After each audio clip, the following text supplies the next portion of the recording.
Olá, tudo bem? Seja muito bem-vindo à última análise da Gazeta do Povo. O filho do presidente Lula, Fábio Luiz Lula da Silva, o Lulinha, está oficialmente na mira da Polícia Federal por indícios de envolvimento com o esquema que desviou bilhões de reais de aposentados e pensionistas do INSS.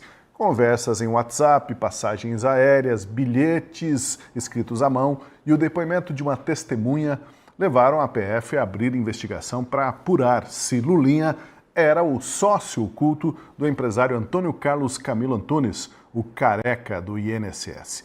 Os indícios são fortes. Uma empresária amiga de Lulinha chegou a manifestar preocupação que saísse na imprensa o vínculo dela com o filho do presidente em função dos negócios de uma empresa de canabidiol.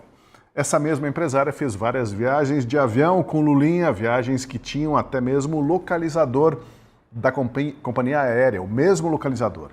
A amiga de Lulinha conversava com o careca do INSS sobre agrados ao filho do presidente, como ingresso para um show no estádio Mané Garrincha, em Brasília.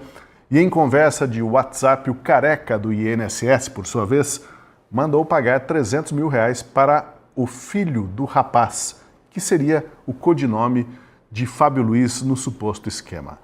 Esse pagamento bate com o depoimento de uma testemunha de que Lulinha teria uma mesada no esquema justamente no valor de 300 mil reais. Para entender melhor as novas revelações do escândalo do INSS e como elas chegam próximo do círculo íntimo do presidente da República, eu convido você a vir com a gente, a permanecer com a gente no Última Análise que está começando.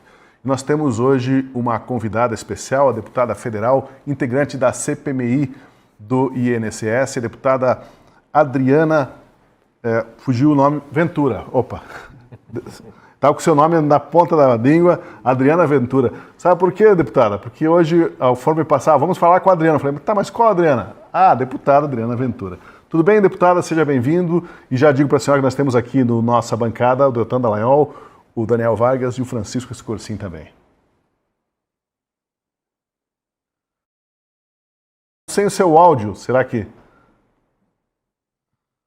algum controle ali? Prazer estar com você aqui no Última Análise, Marcos Tosi. Prazer aqui, meus colegas. Prazer estar participando com vocês nesse debate tão importante, meu querido Deltan e os meus outros queridos amigos. Pois é, mas antes da gente entrar no tema do Lulinha e das revelações aí e dos indícios que levam ao suposto envolvimento dele com essa máfia de desvio do INSS, temos uma notícia aí, um breaking news que a gente precisa dar primeiro, né? O ministro do Supremo Tribunal Federal, Alexandre de Moraes, anulou hoje a sindicância aberta pelo Conselho Federal de Medicina para investigar suposta falta de assistência médica prestada ao ex-presidente Jair Bolsonaro após ele cair na cela da PF em Brasília. Moraes considerou ilegal e fora de competência do Conselho Federal qualquer procedimento sobre a atuação da equipe médica da Polícia Federal e declarou nula a determinação de abertura de investigação pelo Conselho. Ele também mandou que a Polícia Federal ouça o presidente do CFM em até 10 dias e mandou o hospital DF Star enviar ao Supremo todos os exames e laudos sobre o atendimento de Bolsonaro no prazo de 24 horas. A decisão reforça que a supervisão sobre a assistência ao ex-presidente cabe à autoridade judiciária e à própria Polícia Federal e não ao Conselho de Classe. Bom, temos que repercutir isso. Deixa eu primeiro saudar, né, o Deltan Dallagnol e o Daniel Vargas, nossos colegas. Tudo bem, Deltan? Bem-vindo.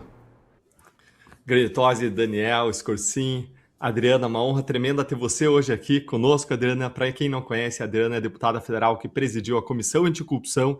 Ela tem acompanhado de perto, atuado em relação a essa CPMI também do INSS, com requerimentos, participando aí do novo partido que tem essa como uma das suas principais bandeiras, a bandeira anticorrupção, e alguém que sempre é uma multipremiada aí do ranking dos políticos, sempre colocada dentre as melhores parlamentares do país. Alguém mais do que qualificada para estar aqui com a gente hoje conversando sobre esse assunto. E olha, Tosi, eu já vejo essa notícia aí que você trouxe, essa breaking news, e eu fico assustado. A gente tem alguém que se arroga a qualidade de xerife do Brasil entrando onde não deve, numa seara administrativa de uma apuração de responsabilidade médica para cercear precocemente uma apuração de responsabilidades. É um absurdo atrás do outro. Vargas, tudo certo? Bem-vindo. Olá, Deltan. Oi, Tosi, oi, deputada, oi, Escorcinho, um prazer participar com vocês. E já vamos aos debates, mas queria só também concordar com o Deltan de que é muito estranho qualquer iniciativa, qualquer investigação que possa dar informações, indícios de que houve alguma falha no procedimento, na maneira como a conduta foi conduzida, no tratamento do ex-presidente Bolsonaro, imediatamente deve ser suspensa. É uma preocupação imensa de que se encontre algo que não seja desejável. Eis o Brasil. E para finalizar o protocolo, né, Escorcinho? Tudo bem? Bem-vindo. Tudo bem, bem-vindo a deputada, também ao nosso bronzeado Deltan, né, que nos deixou todos pálidos aqui em contraste com a pele do Deltan aqui hoje. Bem-vindo também para a audiência. Feliz ano novo também, a primeira participação no ano para todo mundo. Bom, deputada, vamos conversar colhendo a sua percepção, a sua leitura dessa notícia que a gente acabou de dar, né? O ministro do STF, Alexandre de Moraes, mandando apurar a conduta do presidente do Conselho Federal de Medicina, porque o CFM estava verificando as condições em que foi prestada assistência médica ao presidente após ele cair na cela lá da superintendência da PF. Como a senhora interpreta isso? Olha, a minha interpretação é a mesma, porque tudo a gente está falando de comentários sobre o mesmo ato, sobre o mesmo fato. E o fato é que, infelizmente, nós temos um órgão que deveria ser técnico, que deveria ser guardião da Constituição, que é um órgão político, onde nós temos semideuses e imperadores que podem fazer qualquer coisa. Pessoas que não tiveram absolutamente nenhum voto viraram os grandes imperadores do Brasil. E falo isso com muita tristeza, até porque, como vocês sabem, eu sempre fui muito lavajatista, sempre fui muito assim, eu já tive orgulho desse Supremo Tribunal Federal na época da Lava Jato, e hoje eu vejo o terror no que se transformou. Aqui dá vergonha. A gente vê o que está acontecendo com vários órgãos que deveriam ser técnicos, né? Então, o ministro Alexandre de Moraes, de novo, faz o que quer, e eu vejo um bando de gente covarde, um bando de gente omissa. É isso que eu vejo. A gente está num período onde a gente está procurando homens de valor, homens de princípio, homens bravos. O judiciário calado, o OAB calado, todo mundo calado, e dá nojo. E a gente vê os outros ministros calados com corporativismo nojento, um fisiologismo, pelo que estamos provando agora também. A gente vê também o caso do Master, que é outro escândalo, outra barbaridade. E eu estou esperando os homens dignos e bravos e de coragem e um Senado que se levante, porque essa decisão dele, a gente vê que é uma coisa extremamente pessoal, é um ataque político e pessoal numa perseguição sem fim. Independentemente de gostar ou não de ex-presidente, do Bolsonaro e tal, o que a gente está vendo é, de novo, é criminosa essas atitudes. Já matou Clesão e vai matar quem for que se colocar no caminho deles.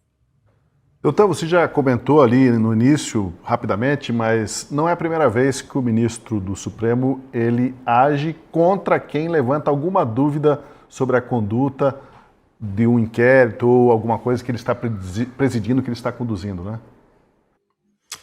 Sim, Tosi. A atuação do ministro Alexandre de Moraes ao anular essa apuração do Conselho Federal de Medicina sobre a falha médica do atendimento do Bolsonaro é absurda. É uma apuração administrativa essa que se instalou no Conselho Federal de Medicina sobre a atuação dos médicos, ou seja, o CFM está simplesmente cumprindo o seu papel, fazendo aquilo que as leis lhe dão a atribuição de fazer, apurando a conduta médica para ver se foi irregular, se teve alguma negligência, imprudência, imperícia, alguma conduta inadequada por parte de médicos que atuaram junto à Polícia Federal.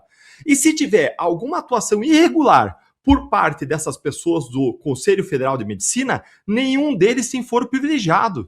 Se tiver algum questionamento de ordem civil, administrativa, ou se houvesse ainda algum crime praticado por eles, o que nem se cogita, quem deveria entrar com alguma medida não é o STF. Quem deveria entrar com alguma medida são os policiais federais, são os médicos envolvidos e devem eventualmente questionar perante a primeira instância do judiciário.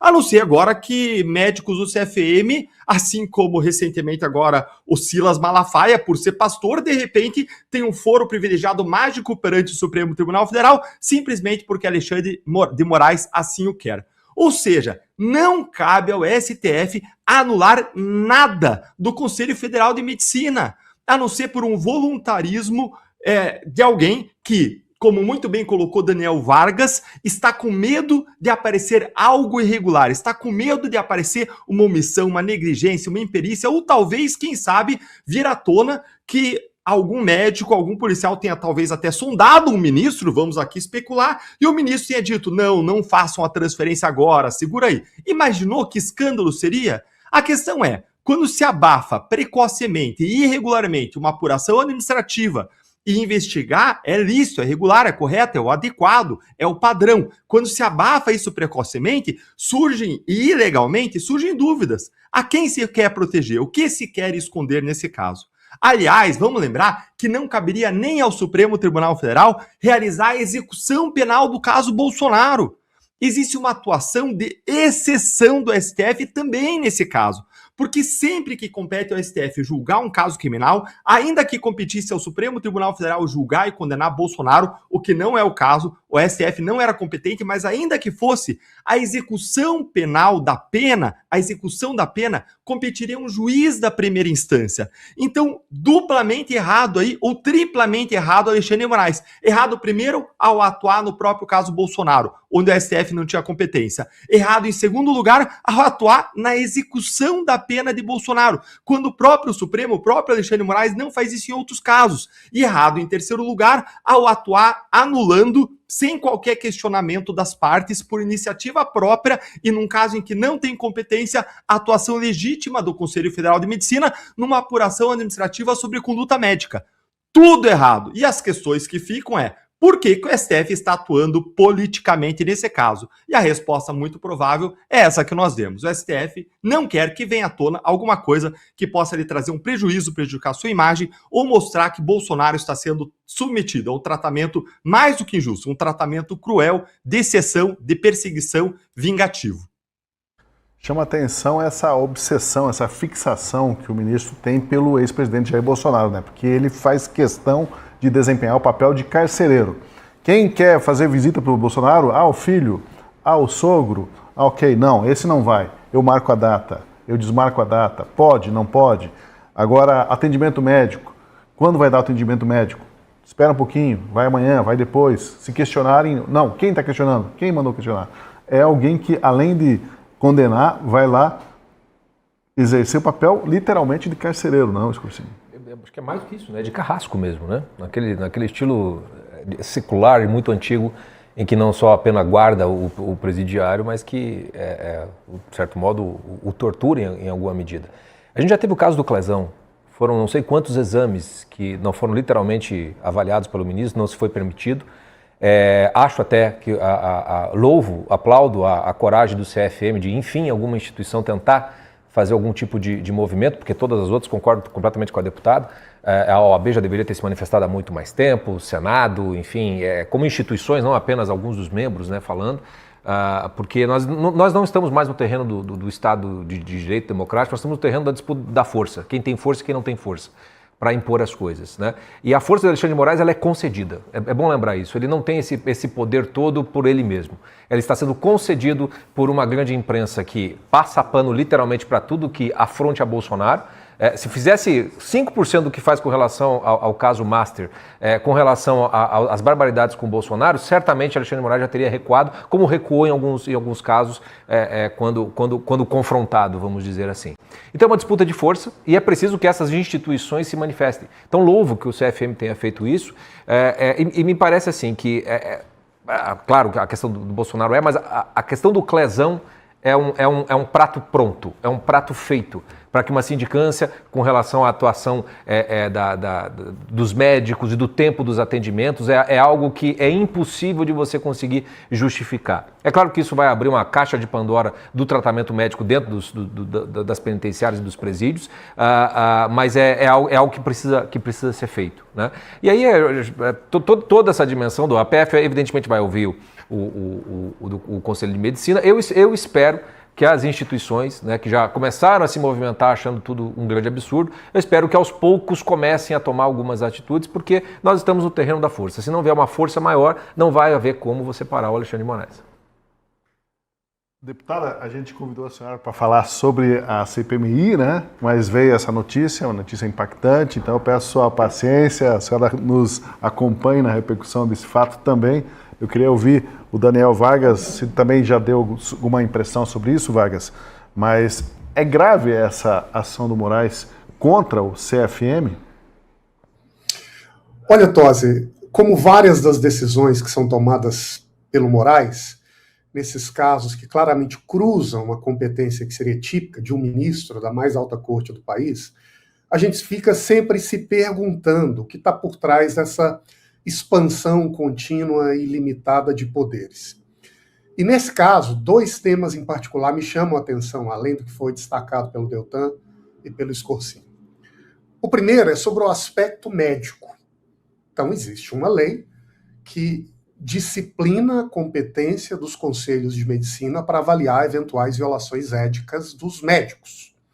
E, naturalmente, essa conduta dos médicos, de um lado, tem um aspecto moral, afinal de contas, nós estamos falando de norma, mas também tem um aspecto técnico-científico. E o Moraes faz referência na decisão de que não houve nenhuma falha no procedimento, no atendimento que foi dado ao Bolsonaro. Primeira pergunta, como que ele sabe disso? A Moraes agora também tem uma especialização em medicina. Segundo, se a lei disciplina a competência de um conselho para realizar uma apuração da qualidade, dos padrões éticos, da classe, agora o Moraes decidiu de ofício declarar uma lei inconstitucional, suspendê-la no caso, excepcionalmente, nesse regime que a gente está vivendo? Tudo isso me parece muito estranho e faz com que aqueles que acompanham um pouco como funciona esse sistema, né, de conselhos que operam, tentando qualificar a medicina, agindo para garantir com as informações que se possa concluir de fato se houve ou se não houve, eventualmente, alguma violação no caso. Tudo isso soa muito estranho e parece que o objetivo é de prevenir outra coisa e não necessariamente uma apuração sobre a qualidade ética da operação de um médico ou de uma equipe, que pode até ter feito o seu bom trabalho. Nós só não podemos concluir de antemão, antes de uma investigação, que foi isso, e também não podemos concluir que agora o presidente, ou melhor, né, o todo-poderoso Alexandre de Moraes conhece sobre as práticas medicinais para avaliar a qualidade do atendimento que foi dado lá. Mas o que me parece central é o seu segundo ponto, vou direto ao assunto. Na decisão do Moraes, ele diz que o presidente do CFM deve agora prestar um depoimento à Polícia Federal em 10 dias, abre aspas, para que explique a conduta ilegal do CFM e para que se apure eventual responsabilidade criminal. Imagine, Tosi, uma liderança de um conselho ou um cidadão, um profissional no Brasil, que exercendo a sua atividade, como estabelecido pela própria norma, recebe um comunicado de que, de repente, ele passou a ser investigado por ordem do ministro do Supremo Tribunal Federal para apurar a eventual responsabilidade criminal. O que está em jogo, no caso, e esse que me parece que é o ponto, não é exatamente saber se o médico lá de Brasília, do DF, atuou bem ou não. É calar qualquer iniciativa que possa jogar evidências, indicar argumentos que sejam utilizados para questionar a maneira como o condenado está sendo tratado. Condenado, porque a gente sabe que o que está em jogo é isso, condenar e retirar uma liderança, que nesse caso não importa se é direita ou se é de esquerda, o ex-presidente Bolsonaro, no caso em particular, de participar da vida civil e política nacional. Se o objetivo para cumprir esse propósito inclui calar qualquer iniciativa que possa ameaçar esse propósito original, pare-se de imediato. E me parece que é isso que o Alexandre de Moraes quer deixar muito claro para qualquer um entender o que está acontecendo aqui. Bom, o assunto agora é a CPMI do INSS e o Lulinha, o filho do presidente Luiz Inácio Lula da Silva. A CPMI tentou, no ano passado, sem sucesso, aprovar requerimento para a convocação do filho do presidente para dar explicações sobre os seus negócios com os operadores do escândalo do desvio de dinheiro de aposentados e pensionistas. A blindagem da tropa governista funcionou, mas agora começa a apresentar sinais de fissuras, de rachaduras. A Polícia Federal informou ao Supremo que está investigando os indícios de que Lulinha possa ser um sócio oculto do careca do INSS. E não são indícios fracos, pelo contrário. As revelações são do jornal Estado de São Paulo, que teve acesso às manifestações da Polícia Federal junto ao STF. Para entender as suspeitas que pesam contra Lulinha, vamos dividi-las em partes e tentar ser didáticos aqui. Primeiro, o depoimento de uma testemunha. É esse que aparece aí na foto, no perfil do LinkedIn, que agora está buscando emprego. Edson Claro Medeiros Júnior, ex-braço direito do Careca do INSS, disse à polícia que o Careca afirmava ser sócio de Lulinha num projeto empresarial ligado ao setor de cannabis medicinal. Segundo Edson Claro, o Careca do INSS teria repassado 25 milhões para Lulinha, além de mesadas de R$300 mil. Essa informação da testemunha bate com o que foi encontrado no WhatsApp do Careca do INSS. Ele aparece dando ordem para um funcionário depositar R$300 mil à empresa de Roberta Luchsinger, amiga de Lulinha, que sempre viajava junto com o filho do presidente. Está aí a conversa do WhatsApp. Veja lá. Temos mais uma para pagamento no valor de 300. A camarada pergunta, funcionário, para quem? E o Careca responde, o filho do rapaz. Tem o Pix? E em seguida já aparece o comprovante do pagamento. Essa é a primeira parte das evidências. Fala-se aqui em pagamento em dinheiro via triangulação que teria chegado ao Lulinha. E o depoimento do Edson Claro coincide com o que foi descoberto em conversas da empresária Roberta Luchsinger com o Careca do INSS sobre o Lulinha. Roberta fez várias viagens aéreas em 2024 e 2025 ao lado do filho do presidente. Viagens entre São Paulo, Brasília e Lisboa, para onde o Careca do INSS estava tentando expandir os negócios. Não há dúvida de que Roberta e Lulinha viajavam juntos, porque esses deslocamentos aéreos tinham o mesmo localizador, como mostra este cartão de embarque de viagem de São Paulo para Brasília em maio do ano passado. Está ali, localizador WAUUEX, tanto para o Fábio Luiz Lula da Silva como para a Roberta Luchsinger. Não se sabe quem pagou as passagens, o que se sabe é que eles viajaram juntos e com o mesmo localizador de São Paulo para Lisboa, também em junho de 2024. O destino, Lisboa, chama atenção porque bate com a intenção do Careca do INSS de implantar negócios de cannabis medicinal em Portugal. E olha, nas conversas entre Roberta e o Careca chama atenção ainda a preocupação da empresária em esconder o vínculo dela com Fábio Luiz. Num dos trechos, o Careca do INSS contou que tinha sido procurado por um jornalista que questionava a relação com Lulinha. Roberta combinou com o Careca que não iriam se manifestar sobre o assunto. Veja o que diz o trecho do relatório da Polícia Federal a esse respeito. Do contexto da conversa, depreende-se de forma objetiva que Roberta demonstra preocupação com a possibilidade de a imprensa associar o nome de Fábio Lula da Silva a Antônio, em razão dos negócios envolvendo a empresa World Cannabis. Em resposta, Antônio, o Careca, procura tranquilizá-la, afirmando que o seu aparelho telefônico não tinha sido apreendido, indicando que em sua avaliação, somente tal dispositivo conteria elementos capazes de confirmar a suspeita levantada pelo repórter. E estamos indo já para o finalmente, estamos apresentando todos os indícios aí das ligações. Em outro trecho da conversa, entre Roberta e o Camilo, Careca do INSS, a empresária avisa que a Polícia Federal havia apreendido um envelope com o nome do nosso amigo. O envelope tinha ingresso para um show. Está aí a conversa entre os dois. E só para você saber, acharam um envelope com o nome do nosso amigo no dia da busca e apreensão. Envelope ingresso para show. Um bilhete apreendido pela Polícia Federal confirma a informação citada pela empresária Roberta Luchsinger. E é este manuscrito aí. Credenciais do camarote 309, Leslie no flat Brisas do Lago. Chave de acesso? Ok. Mínimas informações possíveis. CPF, Fábio, filho de Lula. Ok, terça, quinta-feira, de 3 a 5 de dezembro, pegar com o Antônio. Tudo ali naquele bilhete. Bom, como se vê, há um pedido para fornecer mínimas informações possíveis sobre o beneficiário Lulinha. O CPF já bastava.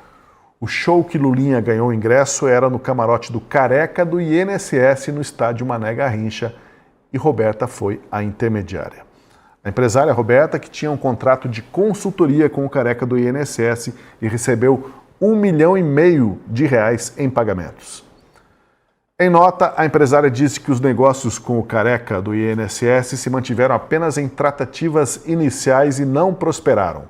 Sobre Lulinha, ela afirmou que mantém relação pessoal com ele e a família há vários anos e não é a primeira vez que surgem ataques em função dessa amizade.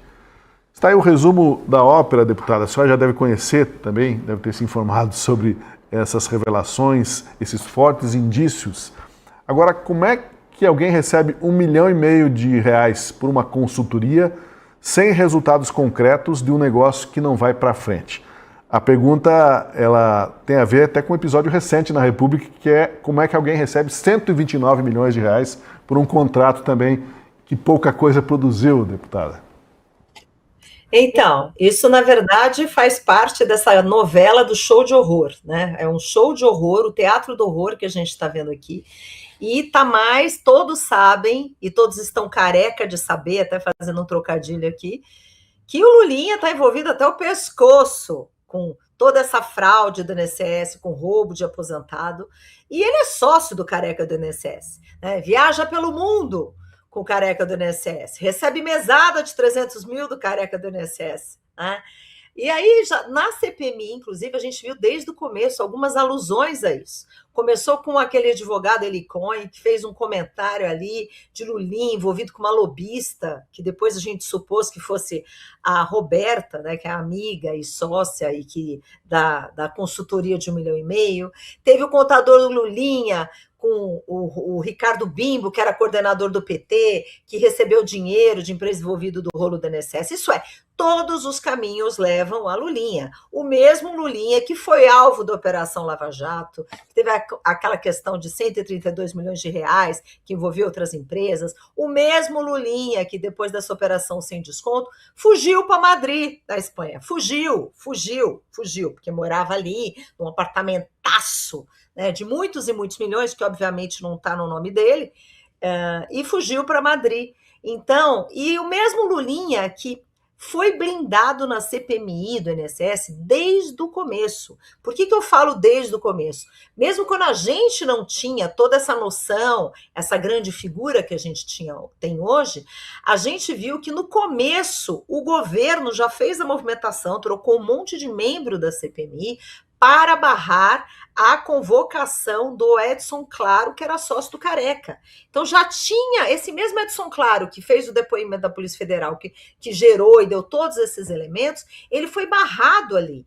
E eu, sinceramente, não consegui entender, mas por que estão barrando o Edson Claro? Aquela força, troca membro, blinda todo mundo, eles querem ocultar a verdade, assim, toda a base do governo. Havia um esforço absurdo naquela. Eu falei, gente, mas isso não dá. A gente não conseguia ver, e hoje a gente vê toda essa movimentação para blindar. Então teve o Edson Claro, teve o advogado Eli Cohen, teve a Roberta Luxinger, teve e vários outros que estão sendo blindados. Então, é um show de horror e um grande circo que a gente vê, né? É triste a gente perceber, até a fala do Lula, né? Se meu filho estiver, vai ser investigado. Que vai ser investigado?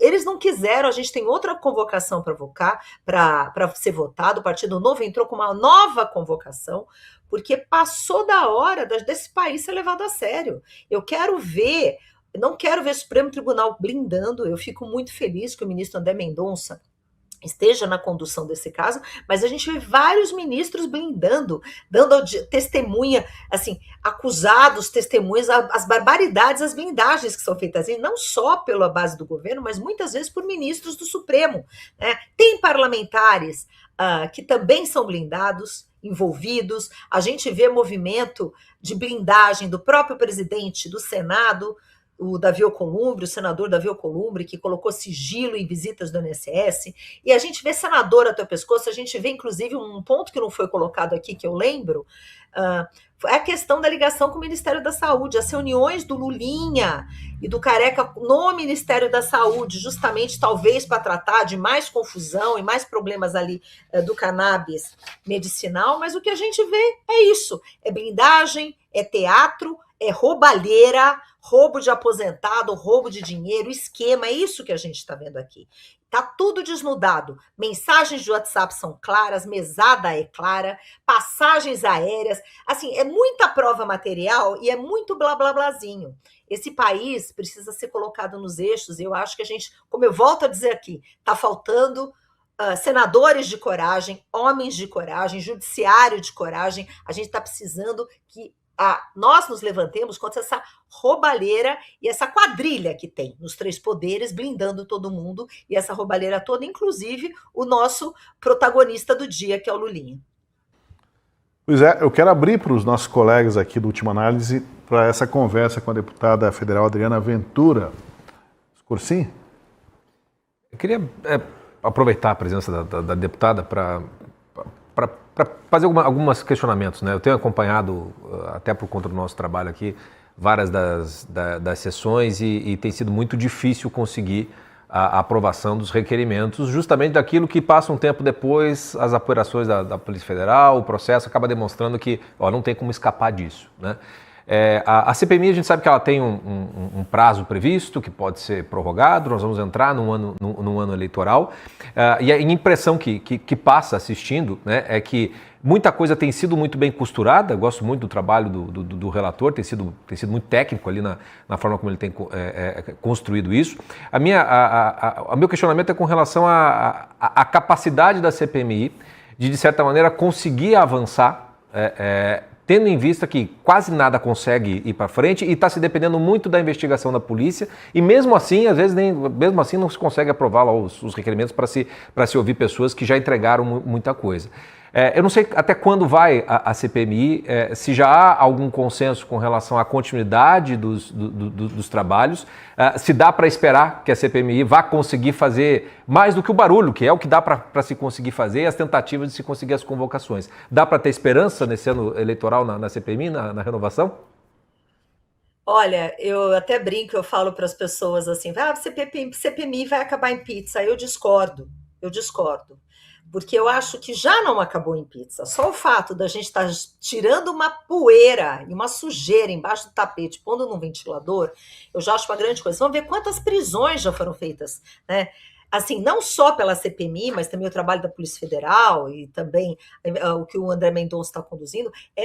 São várias questões, porque nós já temos presos 2 grandes operadores, nós já temos presos presidentes do INSS, nós já temos preso várias pessoas envolvidas, vários filhos envolvidos. A gente tem o número 2 do INSS também, que foi preso, o Adroaldo.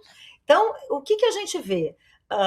Tem muita coisa sendo feita, essa questão essa exposição do filho do presidente, essas denúncias e tal.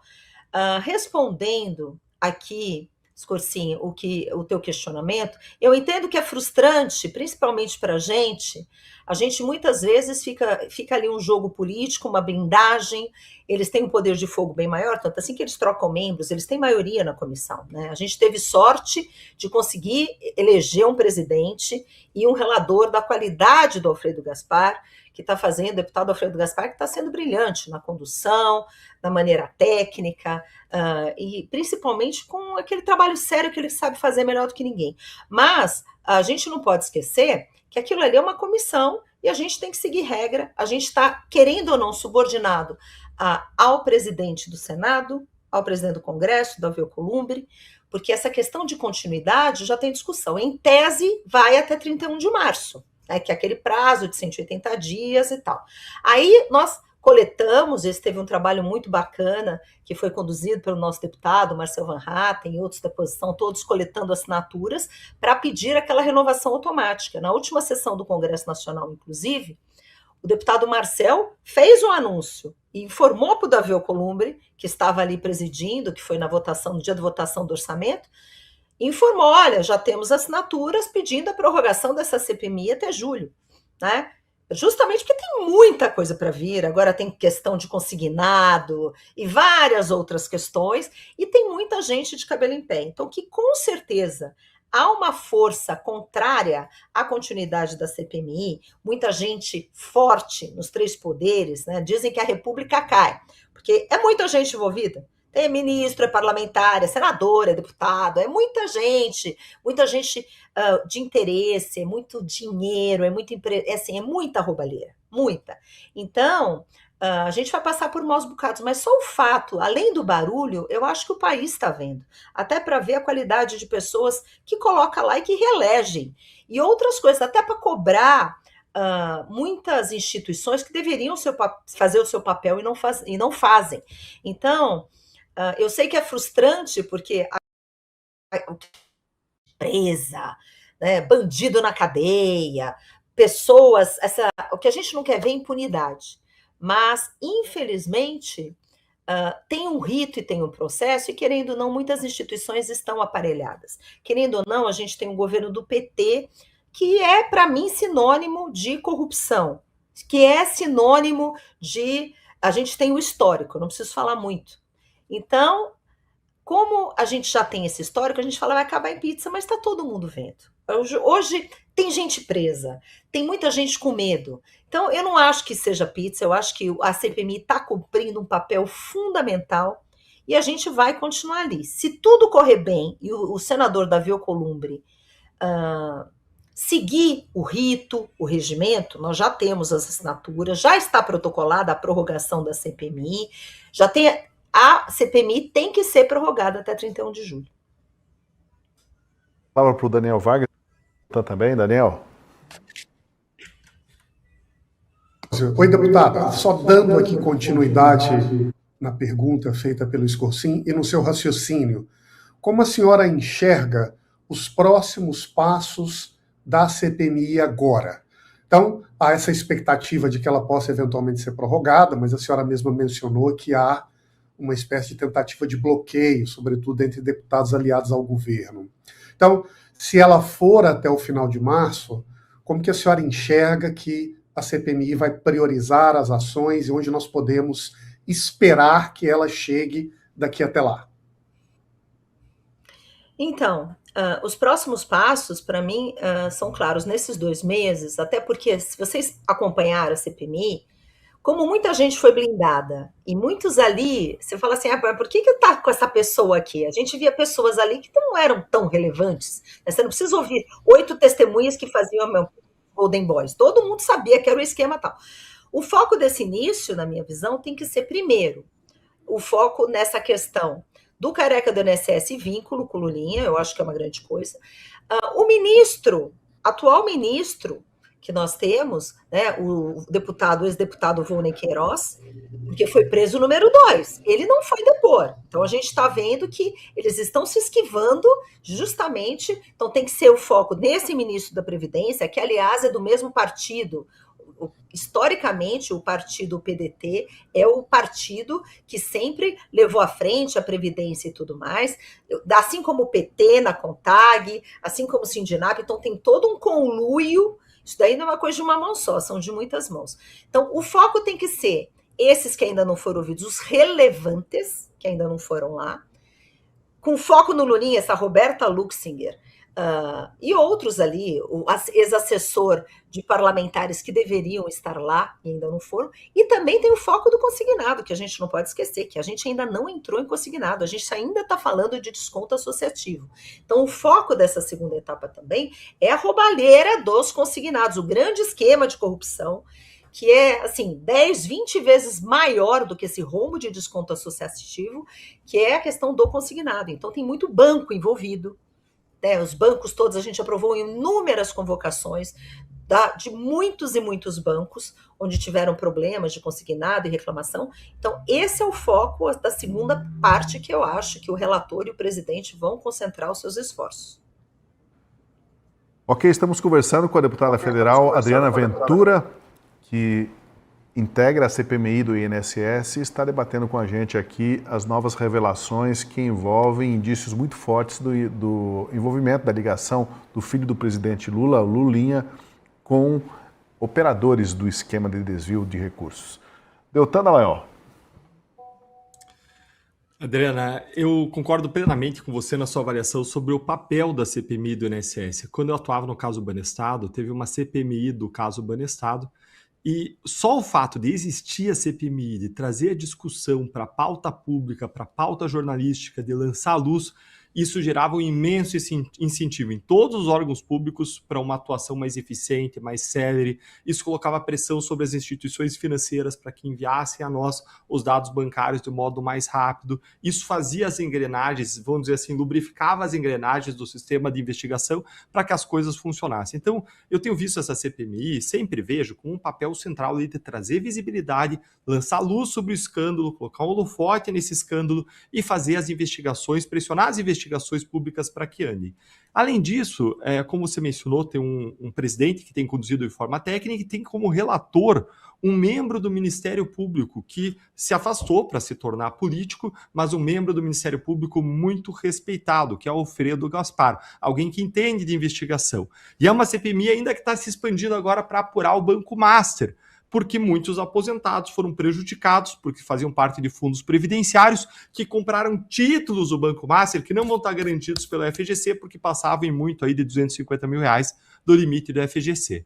Agora, eu queria fazer uma pergunta especificamente em relação ao placar ali. Você disse que hoje a oposição tem uma minoria, a maioria é governo que tem os seus tradicionais instrumentos de pressão, como, por exemplo, as próprias emendas parlamentares. Eu vi que foi tentada a convocação do Lulinha para depor na CPMI em dezembro e o placar da convocação foi negativo, ela não foi aprovada. O placar foi de 19 votos governistas contra 12 votos que queriam ouvir o depoimento de Lulinha. É esse o balanço de forças que existe hoje? É 19 contra 12?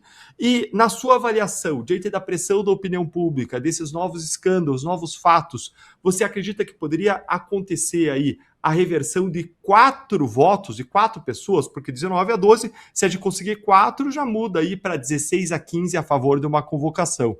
Diante da configuração, você acha que é possível isso acontecer nesse ano, a partir de fevereiro? Já tem notícia dizendo que a própria oposição vai pedir, diante dos novos fatos, uma nova convocação do Lulinha para depor.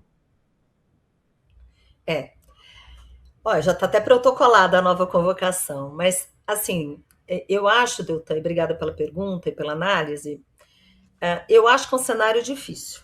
Acho que é um difícil porque eles estão muito armados, muito blindados, e eles têm apoios relevantes, né, na casa, principalmente. Né?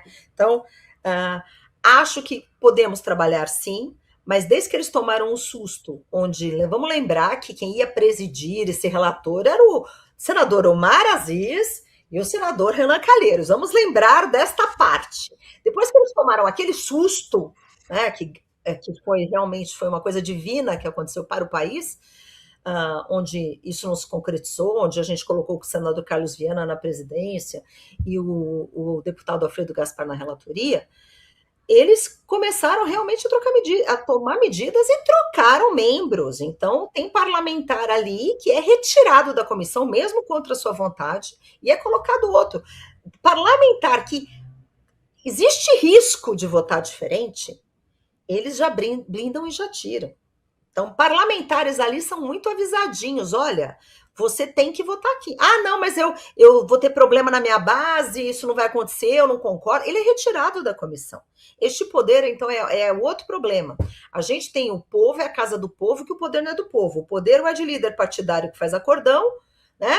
Ou é ali do dono do partido que vai mandar no parlamentar e vai falar, você vota assim, você não vai ter dinheiro de fundo, você não vai receber emenda, você não vai não sei o quê. Então a gente está num momento realmente muito delicado de repensar aqui, porque parlamentares não são donos do seu mandato e não representam quem os elegeu.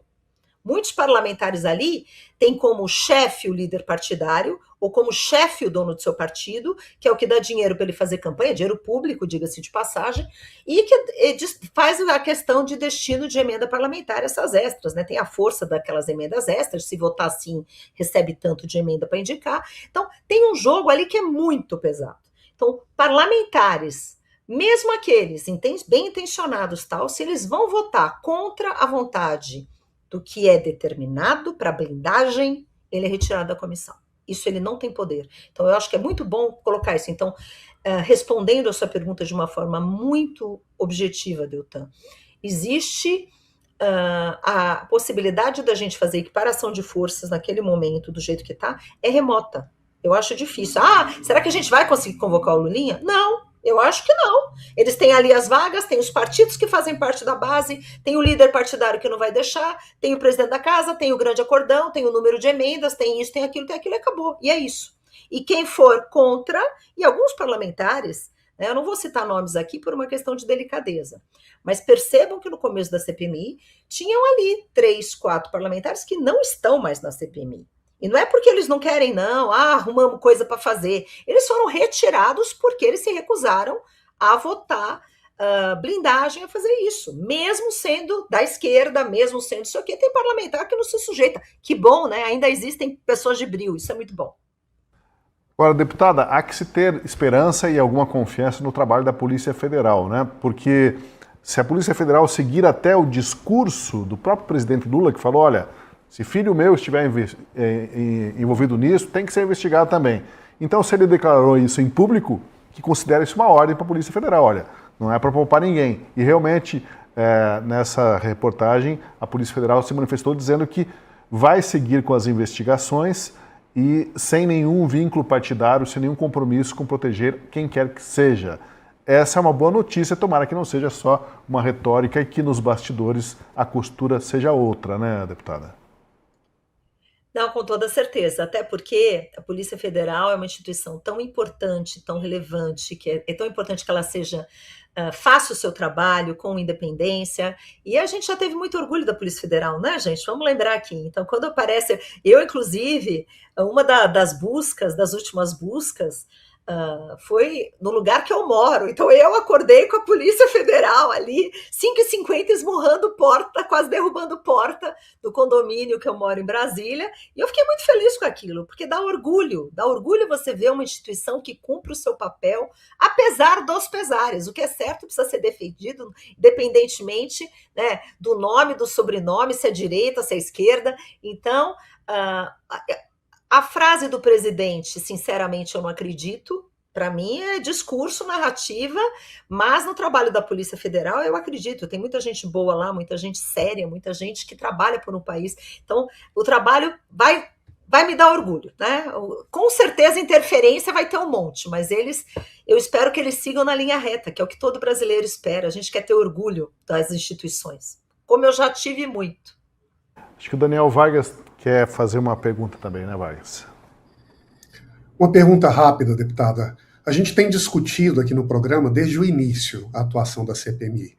E o que chamou a atenção de muitos de nós aqui, ali nas primeiras semanas e meses, foi uma espécie de silêncio estratégico dos principais meios de comunicação sobre esse escândalo, que tem dimensões gigantescas, que deveria ser tratado como um caso da mais alta prioridade nacional, mas que muitas vezes acabava figurando apenas, digamos assim, nas notas de rodapé dos grandes jornais ou da grande imprensa.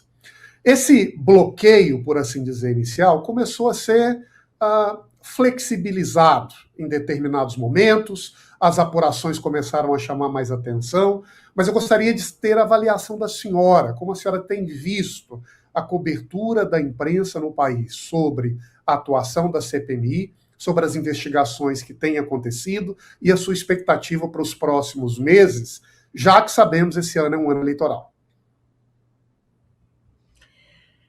Olha, Daniel, eu sou uma indignada, né? Então eu sou uma eterna indignada e não sei se vocês, assim, não sei se quem está nos assistindo e o brasileiro consegue visualizar a sala do Senado da CPMI, porque a parte de trás é destinada à imprensa. Então, ali tem todos os canais de comunicação, todos ali, tem cadeiras, fileiras para a imprensa sentar na sala, e quando a gente sai da CPMI também tem imprensa. Eu sou uma indignada porque barbaridades eram ditas, faladas, feitas, blindagens, todo tipo de coisa para ocultação da verdade. E o que a gente vê é que só pequenos veículos menores, a gente fala assim, nossa, a imprensa corajosa deu, mas a grande imprensa muda. Né? Existe uma questão, vamos lembrar que boa parte da imprensa também, gente, depende do governo federal, que eu quero dizer assim, né? Talvez por covardia, talvez por omissão, ou talvez simplesmente porque quer continuar recebendo dinheiro, não dava notícia. coisas gravíssimas. E eu falava, onde você estava? Você não estava lá? Você viu o que aconteceu? Por que você não noticiou? Então, a minha percepção era que no início, essa blindagem e essa falta de dar a notícia tal, de uma maneira escandalosa, que é o que tem lá, é um escândalo, é muita corrupção, é muita roubalheira, nunca vista, em cima de aposentado, em cima de vulnerável, né, ressuscitando mortos, coisas bárbaras. A gente via a imprensa tentando blindar, pelo menos boa parte da imprensa. Tem vários veículos que são muito corajosos e jornalistas que eu admiro muito, que são pessoas de coragem, mas a maior parte da imprensa ou é silêncio ou trata assim só o superficial, tá falando ali de aguinha com açúcar e não desce onde tem que descer, na profundidade. Então, mas a minha impressão, Daniel, é que isso mudou. Isso mudou aos poucos, a gente está vendo que as pessoas, que os próprios veículos de imprensa estão percebendo que não dá para ficar quieto, porque eles vão cair em total descrédito, mas que eles foram coniventes com essa blindagem, boa parte da imprensa, que eles silenciaram quando não poderiam silenciar, eu não tenho a menor dúvida. Então, eu espero que eles continuem nessa toada, como estão fazendo agora no escândalo do Master e outro mais, que eles não estão se calando. É isso que a gente espera, uma imprensa livre, uma imprensa que fale, uma imprensa que noticie o que acontece lá. Porque muitas coisas que aconteciam na CPMI não foram sequer noticiadas. Sequer, e coisas gravíssimas. Bom, a gente já vai liberar a deputada que veio para conversar com a gente no Última Análise, nessa primeira parte do Última Análise, mas, enfim, antes de liberá-la, obrigado, já agradeço pelo seu tempo disponibilizado para a gente. Gostaria de saber se alguém mais gostaria de fazer algum arremate na nossa conversa. Deltan Dallagnol, claro. Deltan, fala lá. Adriano, não sei se você chegou a ver que hoje Lula sancionou com vetos uma lei aprovada pelo Congresso Nacional que previa o ressarcimento aos aposentados lesados com a busca ativa pelo INSS em relação aos aposentados lesados. E o Lula vetou essa busca ativa dos aposentados lesados, dizendo que envolveria riscos jurídicos. Mas, na minha leitura, o que parece aí é que o governo está desesperado em razão dos seus gastos crescentes, o déficit fiscal, do risco de apagão do governo, porque é um governo que gasta demais e não controla os seus gastos e fica só buscando resolver isso do lado da arrecadação, com criação e aumento de impostos. Mas a conta não fecha. E aí, quem vai pagar o pato com isso são as pessoas que são mais vulneráveis, aquelas que estão no final da vida, que deveriam estar agora aproveitando seus recursos para ir lá comprar remédio para sua subsistência, e essas pessoas vão acabar sendo as verdadeiras e grandes lesadas aí nessa história. Se chegou a acompanhar isso, e diante do seu conhecimento aí dessa lei, eu sei que você no Congresso é uma das pessoas mais dedicadas para analisar tecnicamente aquilo que está sendo votado, discutido e aprovado. Qual a sua avaliação desses vetos presidenciais feitos hoje nessa lei? Então, esses vetos, na verdade, é o mesmo mote desse governo que você já apontou muito bem, Deltan. É aquele governo que só quer gastar, gastar, gastar, responsabilidade zero, está em ano eleitoral, eles querem abrir as torneiras e ainda vendendo discursinho, né? Que, governo Lula descobriu a fraude do INSS, e governo Lula, muito bom, está devolvendo dinheiro para o aposentado. Então, a questão da busca ativa, que eu acho que deveria ser o correto, até porque, assim, muita gente foi roubada, muitos talvez nem se deem conta ainda que foram roubadas, né? Tamanha a blindagem que está sendo feito, que a gente já falou da imprensa e outras coisas mais. O governo Lula, na verdade, só para a gente entender a questão do orçamento, que é uma coisa importante, em ano eleitoral, na votação, no orçamento, ele está operando, inclusive, com maior parte para atingir suas metas orçamentárias e tal, fora do orçamento, é caixa paralelo, são 170 bilhões no paralelo, naquele caixa 2, é pedalada em cima de pedalada. Então, óbvio que ele não quer procurar aposentado e nem quem se foi prejudicado, porque o caixa vai quebrar, porque ele não para de gastar, não para de esbornear, é o governo da irresponsabilidade. E eu fico me perguntando aqui, Deltan, eu acho que esse que é o grande ponto, esses vetos, para justamente não fazer essa busca ativa, não ressarcir, é porque o governo já está quebrado. Esse apagão do governo, eu acho que mais dia menos dia vai acontecer. Porque tudo que eles podem fazer para colocar fora do orçamento, tudo que eles podem fazer para não deixar de gastar nada e jogar dinheiro, irrigar um monte de gente para ser reeleito, agora eles vão colocar a máquina em propaganda. tudo para ser reeleito, que eu espero que não seja. Eu trabalho muito para esse governo das trevas nunca mais voltar ao poder. É muito triste o que está acontecendo com o nosso país, mas a tua análise é essa mesmo. Esses vetos foram feitos justamente para continuar prejudicando os vulneráveis e não evitar que seja ressarcido. E o último comentário que eu quero fazer aqui é que vamos também lembrar que o dinheiro do roubo dos aposentados, o governo não está fazendo um movimento, não está movendo uma palha para ir lá para fora atrás de dinheiro. E esse é um comentário que eu quero fazer aqui, porque o que está sendo devolvido para os aposentados, toda a população brasileira está pagando. Esse dinheiro nós estamos pagando, eu quero deixar isso claro. O governo não está dando nada. Esse governo das trevas está roubando de novo de toda a população brasileira para devolver para os aposentados. E o dinheiro que foi roubado pelos comparsas, com pinchas, carecas, operadores e outras coisas mais, e lulinhas e sei lá mais o quê, tá tudo fora do país. Pergunta se o governo fez um esforço, veja se a AGU contratou escritórios especializados de advocacia, tem aqui o Deltan, que é uma referência nessa questão de rastro, de busca de dinheiro, de caminho de dinheiro, vê se ele está fazendo alguma coisa para recuperar os bilhões e bilhões e bilhões que estão no exterior. Não está fazendo nada. Né? Então, eu quero deixar claro aqui, Deltan, que isso, na verdade, é uma estratégia de reeleição para eles continuarem a operar outro esquema, um esquema pior, ou outro que a gente ainda não tenha descoberto. Então, não pode ser reeleito nunca. Deputada Adriana, muito obrigado pela gentileza de nos atender, de participar com a gente no Última Análise. Foi um prazer tê-la aqui conosco e com certeza haverá novas oportunidades. Obrigado. Olha, muito obrigada, um prazer participar do Muita Análise. Olha, meu querido Deltan, muito obrigada. Daniel, Francisco, Marcos, conte comigo aqui. Obrigada, tchau, tchau. Deputada federal Adriana Ventura, integrante da CPMI do INSS, falando com a gente no Última Análise. Bom, agora vamos tratar do tema Venezuela, e dos planos do governo Trump para o país sul-americano após a captura do ditador Nicolás Maduro. Em um pronunciamento no Capitólio, o secretário de Estado americano Marco Rubio anunciou um plano de 3 fases para a Venezuela.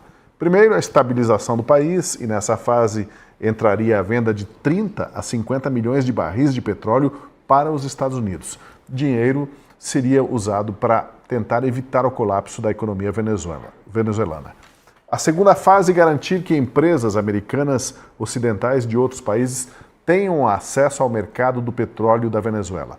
Nessa segunda etapa, terá início o que Rubio chamou de processo de reconciliação nacional no país sul-americano. Isso prevê anistia para forças da oposição e reconstrução da sociedade civil. E a terceira etapa, sobre a qual Rubio não deu muitos detalhes, envolveria a transição de poder. Veja um trecho da fala do secretário Marco Rubio, em que ele enfatiza que os americanos estão no controle da situação na Venezuela. The bottom line is that there is a process now in place where we have tremendous control and leverage over what those interim authorities are doing and are able to do. But obviously this will be a process of transition. In the end, it will be up to the Venezuelan people to transform their country. Está aí. Que leitura que dá para fazer? Eu vou para o Daniel Vargas sobre esse plano americano, Vargas, e que possibilidade existe de o regime chavista se recusar a seguir o plano do Trump? Tosi, me deixa fazer aqui um conjunto de comentários sobre o que parece estar na linha de frente da estratégia americana. Em primeiro lugar, uma posição que eu chamaria de muito realista, de que sabe que na Venezuela o que existe hoje é um país esfacelado, não apenas economicamente, mas moralmente. É um regime de liberdade, que a gente costuma identificar com as democracias, é um regime que tem regras, que tem leis, que tem partidos, que tem instituições, que tem eleições, mas é também, sobretudo, um regime que tem por trás disso uma cultura institucionalizada de liberdade. A sociedade civil costuma representar isso. O que aconteceu na Venezuela ao longo dos últimos 20 anos não foi apenas uma corrupção das regras, com um conjunto de governos que mudaram a Constituição, expandiram as suas competências, violaram as próprias definições legais. Não é apenas isso, não é apenas a forma da democracia que deu errado na Venezuela. O que deu errado na Venezuela é que o regime chavista matou os núcleos dessa sociedade civil, da vida venezuelana por dentro. tudo passou a ser controlado, influenciado por um círculo de pessoas que acabaram ao longo do tempo se tornando uma espécie de mão longa, corrupta, desse militarismo estranho que governou a Venezuela ao longo das últimas décadas, sobretudo ao longo dos últimos 10 anos. Então, o realismo americano é de saber que sem, de alguma maneira, oxigenar e reconstruir, e não é do dia para a noite, essa base viva da sociedade venezuelana, aceitando de volta um conjunto de pessoas que foram para o exterior, criando na Venezuela um mercado que não existe, porque é tudo hoje dominado, corrompido por um conjunto de pessoas ligadas ao governo, criando uma imprensa que possa compartilhar informações diversificadas para que esse oxigênio comece a vibrar de novo na Venezuela, estimulando novas lideranças. E aí sim, criando um terreno fértil para uma democracia renascer. Sem isso, não haverá solução para a Venezuela no longo prazo. O primeiro ponto é um reconhecimento realista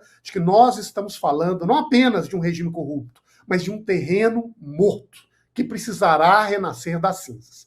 Em segundo lugar, uma compreensão americana de que, se os Estados Unidos agora vierem com o discurso que nós traremos de volta a luz para as trevas, dificilmente isso será convincente ou suficiente para resolver o problema. Porque cedo ou tarde, o país Venezuela, com as suas lideranças, deverá assumir as rédeas do seu destino. E o que o Trump agora está fazendo é, de certo modo, embaralhando as cartas e dando um novo empurrão. Mas me parece que é adequado e correto dizer: o futuro da Venezuela, em última análise, depende dos venezuelanos e não apenas de uma decisão burocrática tomada nos corredores de Washington. O terceiro ponto é de saber, Tosi, de que nada disso vai ser uma solução que acontece no período de um mês, ou de 60 dias, ou mesmo de um ano. Nós estamos falando de uma maratona cujos primeiros passos começam agora. E eu acho que a tarefa central do governo americano é de deixar claro o que se espera. Essas etapas talvez sejam o início de uma direção do que se espera que o país trilhe para, passo a passo, reconstruir as bases do seu novo futuro. Sabendo que o que aconteceu na Venezuela foi uma derrocada incrível. Incrível como inúmeras instituições, de certo modo, foram negligentes, complacentes com aquilo. A Venezuela hoje se tornou não apenas um país falido, mas uma espécie de distúrbio ou de país que instabiliza toda a região. Haja visto o que vem acontecendo no Chile, no Equador, na Colômbia, no Peru e no próprio Brasil. Vai visitar o estado de Roraima para ver. Um país que tinha 28 milhões de pessoas, 8 milhões já deixaram a nação. Absolutamente falido. E agora, vamos ver os próximos passos dessa reconstrução. A sinalização americana me parece um primeiro passo e me parece um passo correto. O Vargas deu a entender ali que a Venezuela é como um paciente que está doente, né, Escorcim? Uma situação frágil de saúde e tem que ser tratado com muito cuidado. Ou, talvez usando aquela outra expressão, devagar com andor que o santo é de barro, né?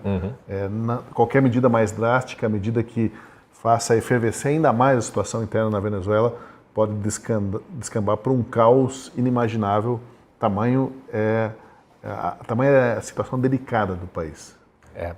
E acho que o sucesso desse plano, né, se ele der certo, talvez ele seja mais impressionante do que a própria operação militar, que foi muito impressionante, da captura do Maduro. Porque é algo muito difícil de você fazer sem que você faça a troca do regime, né? Mas eu concordo com o Vargas, o realismo faz com que essa troca, e pelas fases você vê claramente ali, que existe assim, nós vamos permitir a troca do regime, nós não vamos fazer a troca do regime venezuelano, né? Então, ou seja, uma primeira fase nós vamos manter um controle mais de perto, trabalhando com esse pessoal que a gente sabe que não presta, né? que não é nosso aliado de maneira alguma. Vamos restaurar as bases para que uma oposição possa vir, reconstruir as instituições, para que aí, assim, o próprio povo venezuelano, em eleições livres, possa escolher o seu destino e, de certa maneira, retomar os rumos do futuro. O que queria colocar aqui para a gente é algo que ilumina talvez um pouco essas fases, talvez comece a nos ajudar a entender a razão pela qual os Estados Unidos recuaram com relação ao Brasil, né? Quando se levantou as sanções da Lei Magnitsky ao ministro Alexandre de Moraes, quando as tarifas também, quando se há os elogios ao Lula, do Trump. Um doente por vez. Eu acho que tem um pouco disso. Falei assim, o Brasil ainda dá para esperar para tomar atitudes mais drásticas. Mas tem algo ali que eu acho muito interessante, que é o seguinte, porque até hoje a minha curiosidade maior é o seguinte, o que foi que o governo brasileiro entregou? Porque a gente sabe o que o governo americano retirou da sua parte, mas o governo brasileiro ainda não é claro. Quando a gente vê ele falando ali, as companhias petrolíferas, não só americanas, mas ocidentais voltarem a fazer negócio, quando a gente sabe que o Joesley Batista é dono de posto de petróleo, quando a gente sabe que o tal do Vorcado também tem entrada lá, quando a gente sabe que tem uma... não é só uma questão geopolítica da importância do Brasil na América do Sul para os Estados Unidos não se incomodarem tanto, né? Tem algo que o Brasil prometeu, que está em negociação, que ainda não foi dito. E aí quando você vê que os Estados Unidos escolheram tratar de uma maneira realista, no sentido de que, da Venezuela, vamos precisar trabalhar com esse pessoal, que eu preferia arrancar todo mundo dali, para poder fazer uma transição, e aí eles fazem uma reconciliação nacional. Se a gente olhar aquele plano, ele se aplica perfeitamente à situação brasileira em alguma medida. Num primeiro momento, uma espécie de parceria com o regime atual, e aí dá para se entender um pouco, por exemplo, quando o Trump fez as cartas dizendo sobre a condição, ele sempre chamou o que estava acontecendo no Brasil de um regime. Ele não falava do STF, ele não falou do Alexandre de Moraes, não falava do Lula, falava de um regime que estava em curso. E os movimentos que foram feitos, isso foi algumas das, não autoridades, mas algumas das vozes falaram assim, olha, a gente deu certas condições para que a própria sociedade civil brasileira se insurgisse e essa reconciliação nacional, a tal da anistia, pudesse acontecer de uma maneira em que os Estados Unidos não precisassem fazer algo mais forte, vamos dizer assim. O aparente recuo me parece assim, olha, a janela foi dada, parece que não há condições, pelo menos em relação a essa dimensão do 8 de janeiro, ao Jair Bolsonaro, há uma espécie de pacto entre partes importantes da sociedade civil e de instituições de não permitir de maneira alguma que o Bolsonaro volte à vida civil, né, à vida política, vamos dizer assim, mas não me parece que esteja fora do horizonte de que num futuro, né, os Estados Unidos trabalhem para que essa transição também aconteça no Brasil. Você veja qual foi a única coisa que a gente ouviu de fato de bastidores do governo Lula, é a preocupação da ingerência norte-americana nas eleições do ano que vem. Porque quando você vê essa dimensão de anistia, reconciliação, tirar da cadeia os opositores, a perseguição, é algo que se o Brasil quiser voltar para uma normalidade de fato, vai ter que passar por isso também. Né? E é um processo que, tendo a eleição do ano que vem, talvez tenha sido feito um cálculo muito pragmático também, de tentar assim, vamos chamar o Brasil para negociar, vamos ver se a gente consegue lidar com eles, do mesmo jeito que a gente vai lidar com os venezuelanos, né? Para que todas essas três fases possam acontecer de uma maneira diferente, sem tanta imposição da força. Porque como você bem mesmo disse, né, é aquela coisa, primeiros socorros, é aquela coisa que o sujeito tem que fazer traqueostomia, você tem que fazer, às vezes, fazer um aparente mal para que o paciente possa ter uma chance de sobrevida. O Brasil ainda não está nesse estágio, embora esteja avançando rapidamente com o dilapidamento das instituições, é algo muito, muito flagrante, muito notório, e acho que é isso que as cartas do governo americano, as imposições, deixaram muito claro. E é importante a gente lembrar o seguinte, quando se levantou as sanções da Magnitsky, a justificativa para isso não foi dizendo assim, não estava acontecendo o que a gente disse que estava acontecendo. Foi dito assim, não é do interesse dos Estados Unidos, neste momento, manter essa punição. Então me parece que é algo assim, olha, nós vamos dar uma recuada, mas vocês, Brasil, vão ter que começar a concordar com a gente. E aí eu estou curioso para saber, quer dizer, acabou Sul Global, acabou BRICS, acabou o negócio de falar, vamos ter que substituir o dólar? Porque o que o Trump está fazendo é literalmente assim, agora todos vocês aí de baixo, né, vocês vão trabalhar conosco. Essa farra com a China acabou por aqui. Eu não sei o quanto que o Lula já não concordou, já não embarcou nisso, embora na retórica vai parecer que não.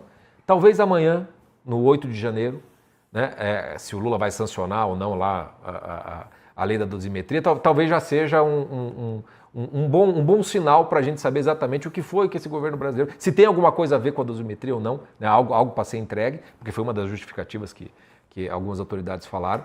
Eu acho que ainda está para a gente descobrir isso, mas esse plano de 3 fases me parece que se aplica tão perfeitamente ao Brasil que acho difícil que não seja algo que está no nosso horizonte. Deltan, haveria também a possibilidade de um plano de 3 fases para o Brasil? Nós precisamos de um plano de 3 fases e esse plano aí não vai depender do Trump, mas depende da nossa própria vontade, né? E passa pelas eleições deste ano, 2026, o que os brasileiros querem para o país. Agora deixa eu fazer uma brincadeira, Deltan. Fico imaginando aqui se uma conversa entre venezuelanos e brasileiros conservadores. O venezuelano fala assim, ó, tudo bem, manda o Alexandre Moraes para nós, fiquem com o Diosdado Cabello. Será que valeria a troca? Quem sai perdendo nessa história? Quem leva a pior, né, Deltan? Né, um páreo duro, viu? Eu acho que o nosso plano tem que ser um plano de uma fase essencial e o resto vai ser tudo decorrência. Nosso plano de uma fase chama eleições de 2026. Depois o resto é decorrência, para um lado ou para o outro, a depender do resultado da eleição. Agora eu queria concordar um pouco com o Daniel, com o que ele trouxe, e discordar um pouquinho talvez aí do Escorcin, tá? Quais são os rumos? Quais são... queria partir da seguinte pergunta. Quais que são os rumos que os Estados Unidos vão dar para a Venezuela com esse tal de plano de 3 fases de acomodação? Bom, a gente tem que compreender que os Estados Unidos adotaram aí em relação à Venezuela uma posição extremamente pragmática. Decidiram não gerar instabilidade, não gerar um risco de guerra civil. Os Estados Unidos não fez uma aposta aí, por exemplo, em uma solução que causaria um conflito de um novo governante, de um novo presidente com os militares e com o establishment que se encontra no poder. Por isso que os Estados Unidos não apostaram numa Maria Corina Machado, e sim na Delcy Rodrigues, a número 2, na vice-presidente. Ainda que o regime venezuelano não seja ali um monolito, porque se sabe aí que ela tem rusgas com o todo-poderoso também Diosdado Cabello, e aliás os Estados Unidos já mandaram um recado para o Diosdado, dizendo, ó, se enquadra aí, senão pode ter consequências contra você. Respeite a liderança da Delcy Rodrigues. Então, qual foi o foco que os Estados Unidos adotaram nesse sistema aí de 3 fases para a Venezuela? O foco foi em estabelecer um regime de mercado em relação ao petróleo, que é aí um pilar central da economia venezuelana, e fazer com que a dependência econômica que a Venezuela vai depender em relação, inclusive, a empresas americanas, sirva como uma espécie de alavanca para a influência política norte-americana. Além disso, você estabelecer empresas norte-americanas como parte da cadeia essencial aí do petróleo da Venezuela, até na própria exploração do petróleo, vai não só permitir que volte a crescer a exploração do petróleo venezuelana, mas isso vai enfraquecer as elites venezuelanas que hoje distribuem entre si os benefícios do mercado corrompido do petróleo. Vejam quais são as fases que os Estados Unidos determinaram. Lembre, primeiro, é a estabilização do país com venda de barris de petróleo para os Estados Unidos, reforçando aí o caixa do país. Em segundo lugar, a segunda fase seria empresas americanas tendo acesso ao mercado de petróleo com uma reconciliação nacional. E em terceiro lugar, entraria uma transição de poder. Mas espera aí, o que é que garante que esse rumo vai acontecer? Que da primeira fase, que a gente sabe que essa aí está mais segura, estabilização do país com venda de barris de petróleo, o que vai fazer com que daí se vá para uma segunda e terceira etapa de reconciliação nacional e de transição de poder? Vejam, os Estados Unidos não controlam o judiciário na Venezuela. Os Estados Unidos não controlam o legislativo na Venezuela. E os Estados Unidos não controlam nem o executivo. O que eles têm hoje é uma ameaça sobre a atual presidente, sobre o Diosdado Cabello, de fazer com eles a mesma coisa que fez com Nicolás Maduro. Mas essa ameaça é executável? Veja, em relação ao Nicolás Maduro, o que existia era um não reconhecimento do papel de liderança dele. Agora os próprios Estados Unidos estão reconhecendo o papel da liderança de Delcy Rodrigues. O que existia em relação ao Maduro eram acusações ali palpáveis, era um indictment em relação ao Maduro de uma corte de Nova York, do Southern District of Nova York. O que existe em relação ao Diosdado, mas não está tão amplo, isso não vai envolver todo o establishment. Então, até que ponto que é executável essa ameaça de ir lá e tirar, por exemplo, a Delcy Rodrigues do poder? Eu tenho minhas dúvidas se isso é executável, se é uma ameaça executável. O que eles têm é uma ameaça. É talvez o que seja um blefe, talvez uma ameaça executável com base no que aconteceu com o Nicolás Maduro. Mas se a Delcy Rodrigues ela vai ter jogo de cintura para conseguir atender aos interesses dos americanos, para se assegurar que vai se manter no poder, ou se ela vai ousar enfrentar e medir até que ponto ela pode ir, só Deus sabe. Então, o rumo dos acontecimentos ele não está traçado. Há inúmeros possíveis desmembramentos que vão depender de pressões, de egos, de interesses, de riscos, de ameaças. Por exemplo, se a Delcy Rodrigues ela atender os interesses econômicos americanos, entrarem as empresas para explorar petróleo, tudo estiver funcionando redondo, só que ela continuar oprimindo o seu povo e se mantendo no poder de forma ditatorial, será que os Estados Unidos vão intervir? Ou ele tendo os interesses atendidos econômicos, eles vão se aquietar? Então, depois da prisão do Maduro, existe muito discurso.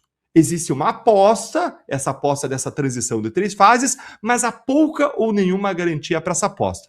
Aí segue, por enquanto, apenas com uma aposta. Pois olha, o presidente Lula marcou para amanhã uma cerimônia para fazer referência aos 3 anos da manifestação de 8 de janeiro, agora que é o primeiro ano em que muitos desses manifestantes foram condenados, estão presos, e Lula já avisou que vai vetar o projeto que faz a redução das penas para o pessoal do 8 de janeiro. Agora fica uma pergunta, né? O governo americano, ele justificou a retirada da Magnitsky contra Moraes porque estaria havendo um avanço na reparação das injustiças cometidas justamente contra manifestantes do 8 de janeiro. De repente, vem o Lula e veta tudo, ainda que Lula já sabe que depois o Congresso já está prometido que vai derrubar esse veto. Parece ser um jogo de cena aí. Mas, de qualquer forma, não pode dar problema isso, uma mensagem meio truncada para os Estados Unidos, que acabam de intervir na Venezuela por causa também de uma situação caótica e de abusos ali. Os Estados Unidos aliviaram para o Brasil e vem o Lula amanhã e vai fazer um teatro, um escarcéu ali em cima do projeto de redução de penas? Nem isso ele vai fazer essa concessão amanhã? Ou podemos ter surpresa no discurso do Lula, Daniel? Eu fico imaginando difícil uma surpresa, né? Ele vai jogar para a torcida novamente.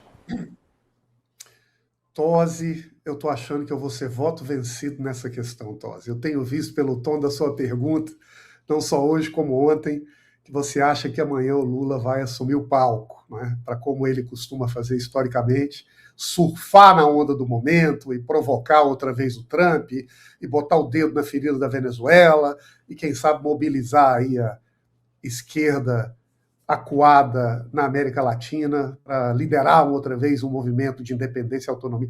Eu não sei se o Lula vai entrar por essa rota, Tosi. E aqui me deixa colocar 2 ou 3 razões e amanhã veremos o que vai acontecer.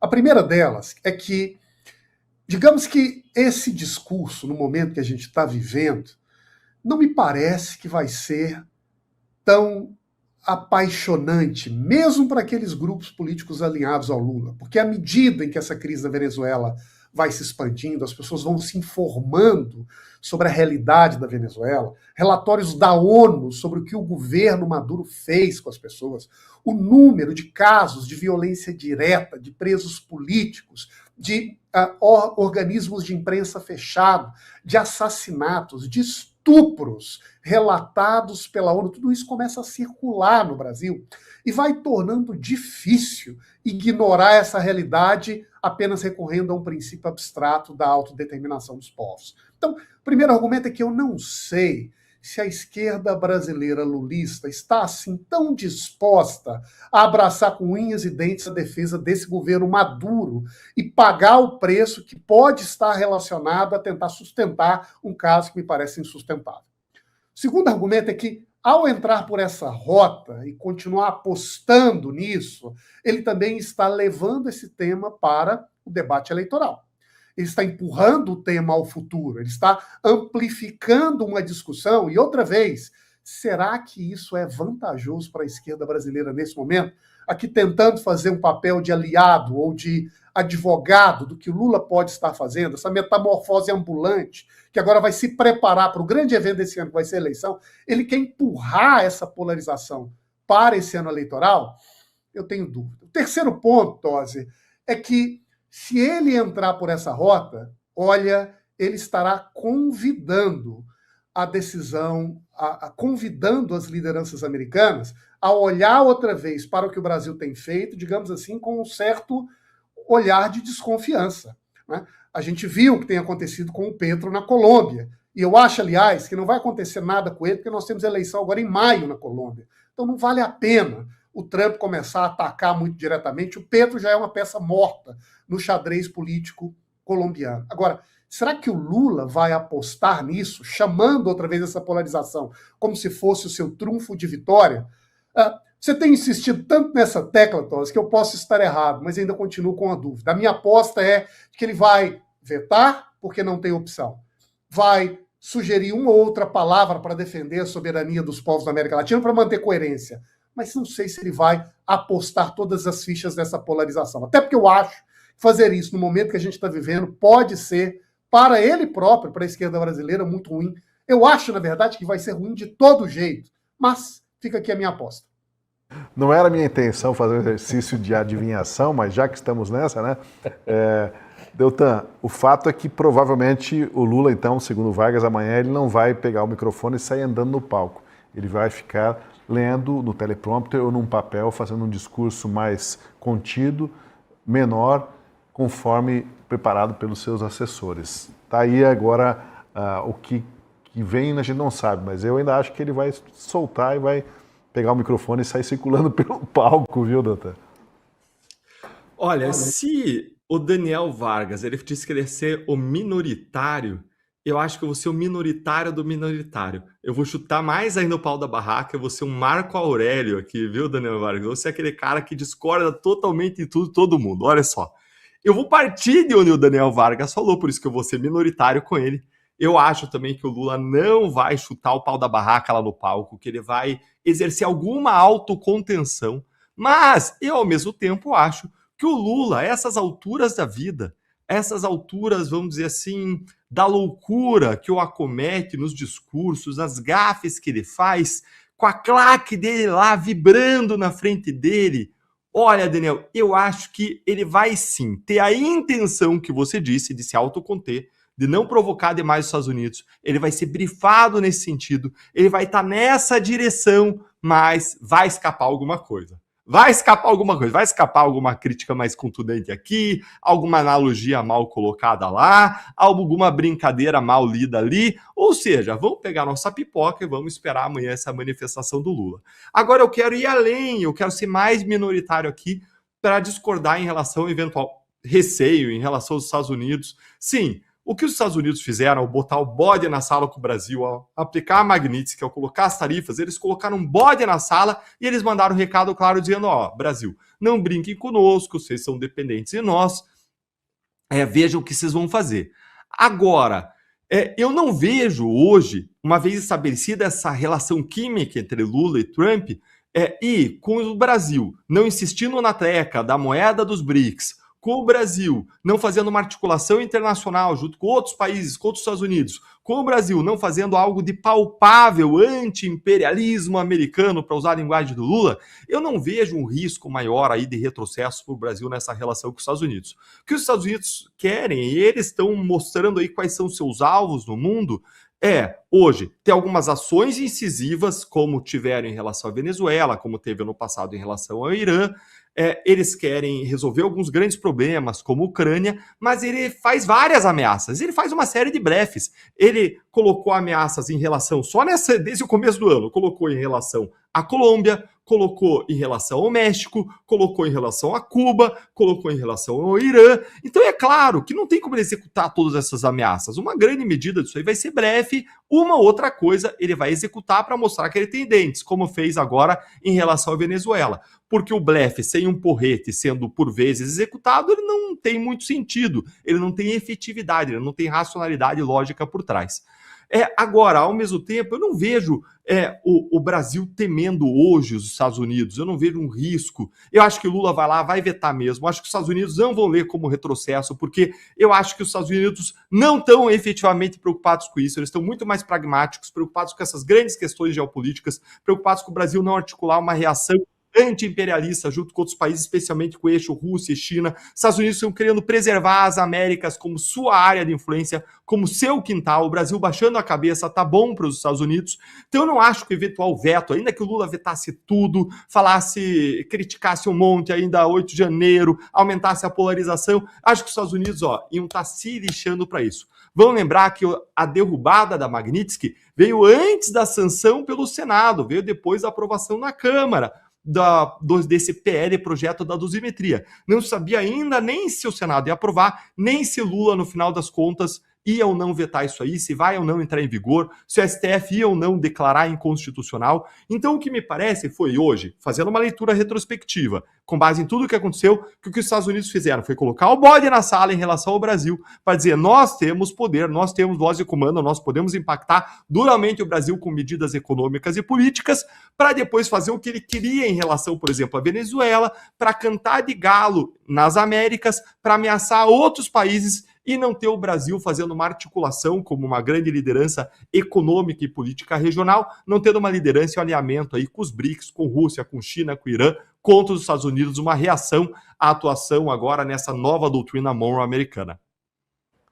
De certa forma, o presidente Lula já antecipou que vai exercer alguma autocontenção quando ele diz que, olha, eu vou vetar, se o Congresso quiser derrubar meu veto, que derrube, né? Ele não falou assim, é inconstitucional a redução de penas, isso não vai passar no STF, vou recorrer ao Supremo. Ele falou, se o Congresso quiser derrubar, que derrube, então eu estou fazendo o meu papel nesse teatro.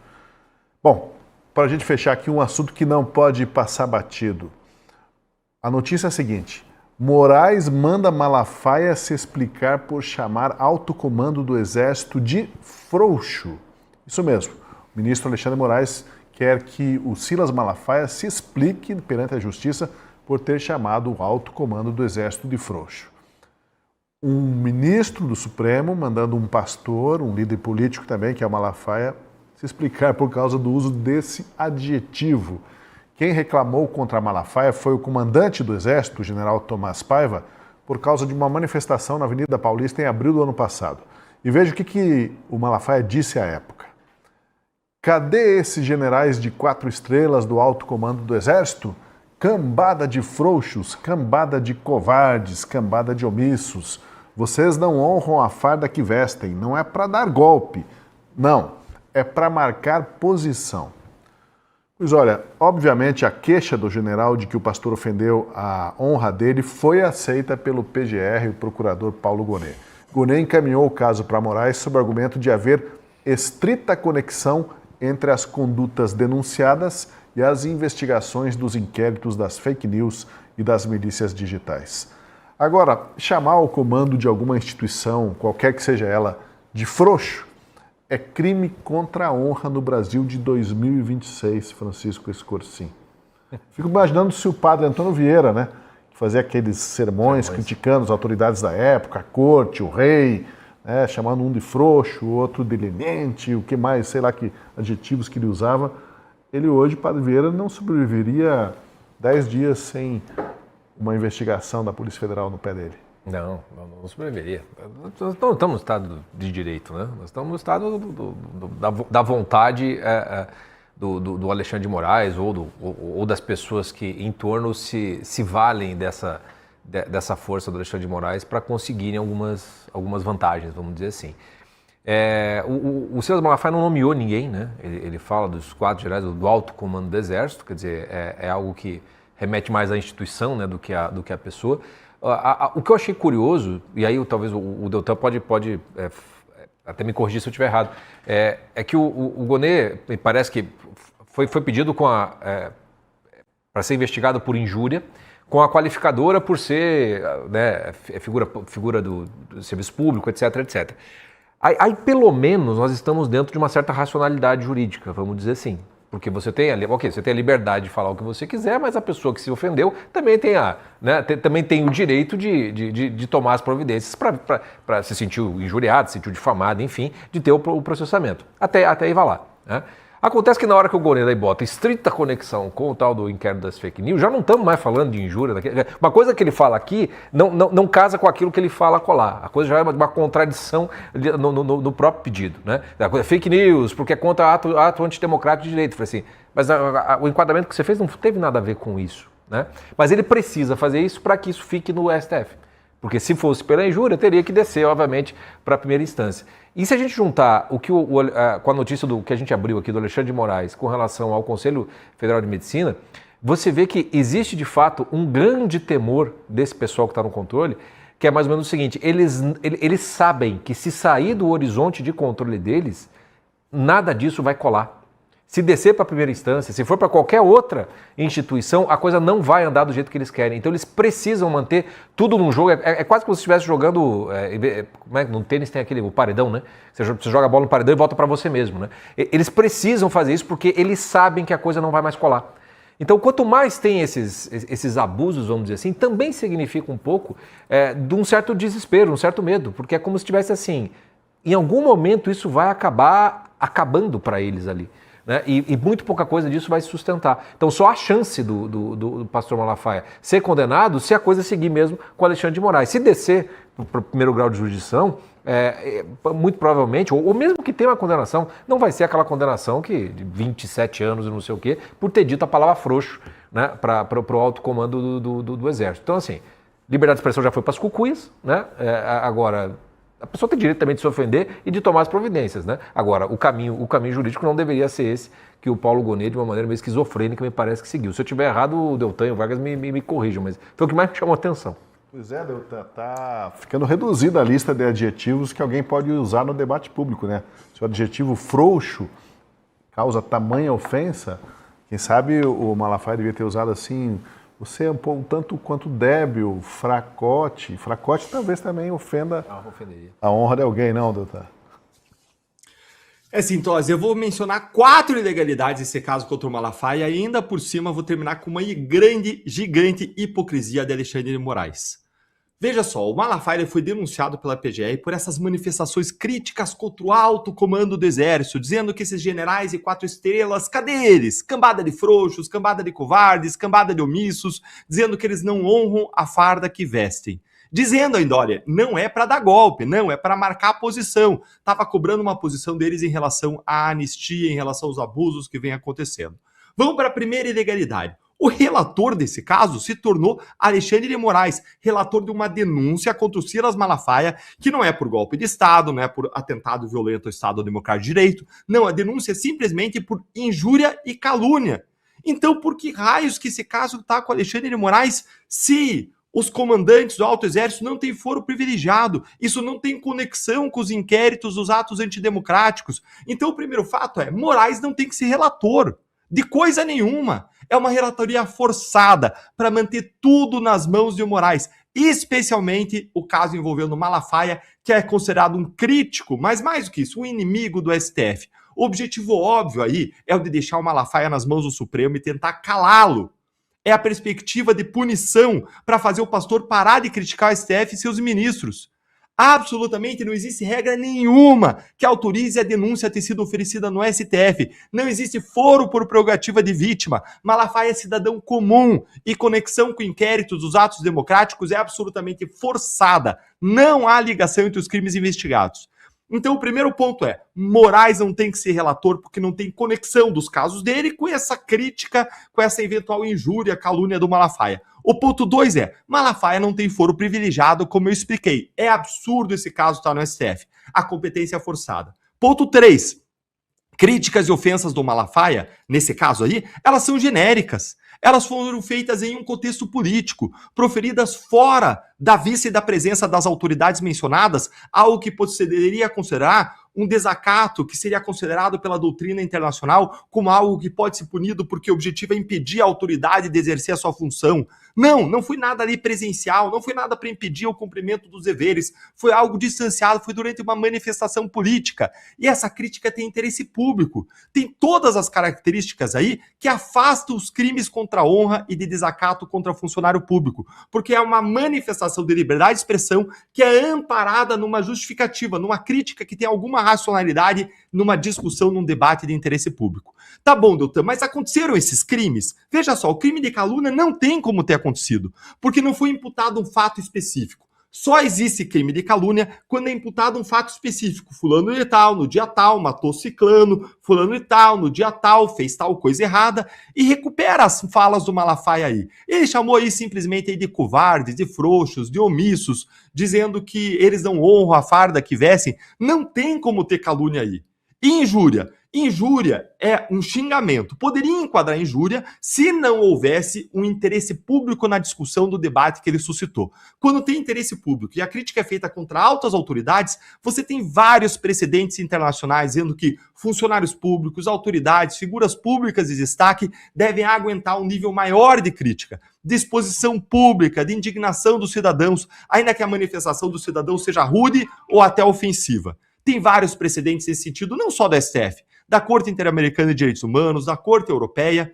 Além disso, em quarto lugar, se você for olhar em outras democracias, qualquer democracia avançada protegeria o discurso do Malafaia nesse caso, dizendo que críticas, xingamentos genéricos a autoridades públicas, chamando de covardes, de omissos, isso é legítimo numa democracia, exercício de liberdade de expressão.